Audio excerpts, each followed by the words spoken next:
राष्ट्र सह्याद्री, आवाज जनतेचा, प्रयत्न जनहिताचा।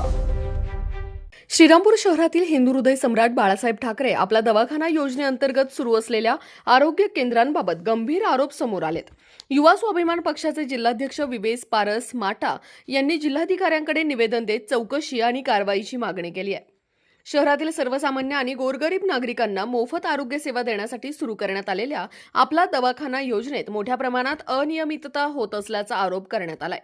युवा स्वाभिमान पक्षाचे जिल्हाध्यक्ष विवेक पारस माटा यांनी जिल्हाधिकाऱ्यांकडे दिलेल्या निवेदनात म्हटलंय की श्रीरामपूरमधील अनेक आपला दवाखाना केंद्रे निर्धारित वेळेत बंद असतात।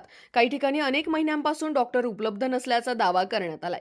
तक्रारीनुसार 26 मे 2026 रोजी दुपारी एका जखमी रुग्णाला उपचारासाठी आपला दवाखाना केंद्रात नेण्यात आले, मात्र त्यावेळी संबंधित केंद्र बंद असल्याचं आढळून आलं। त्यानंतर इतर केंद्रांची पाहणी करण्यात आली असता तेथेही अनियमितता दिसून आल्याचा आरोप करण्यात आलाय।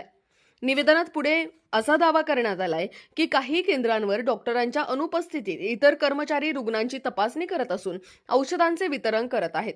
तसेच प्रत्यक्ष रुग्णसंख्या कमी असतानाही रजिस्टरमध्ये खोट्या नोंदी करून शासनाकडून निधी उचलला जात असल्याचा गंभीर आरोप करण्यात आलाय। या संपूर्ण प्रकाराला जबाबदार असलेल्या संबंधित अधिकारी आणि कर्मचाऱ्यांवर गुन्हे दाखल करून त्यांना निलंबित करण्यात यावे अशी मागणी निवेदनातून करण्यात आली आहे। तसेच 8 दिवसांच्या आत जिल्हाधिकारी कार्यालयात बैठक घेऊन चौकशी करावी, अन्यथा तीव्र आंदोलन छेडण्याचा इशाराही युवा स्वाभिमान पक्षाने दिलाय। दरम्यान या सर्व आरोपांबाबत संबंधित आरोग्य विभागाची अधिकृत प्रतिक्रिया अद्याप प्राप्त झालेली नाही। राष्ट्र सह्याद्री न्यूजसाठी प्रतिनिधी भरत थोरात, श्रीरामपूर। राष्ट्र सह्याद्री, आवाज जनतेचा, प्रयत्न जनहिताचा।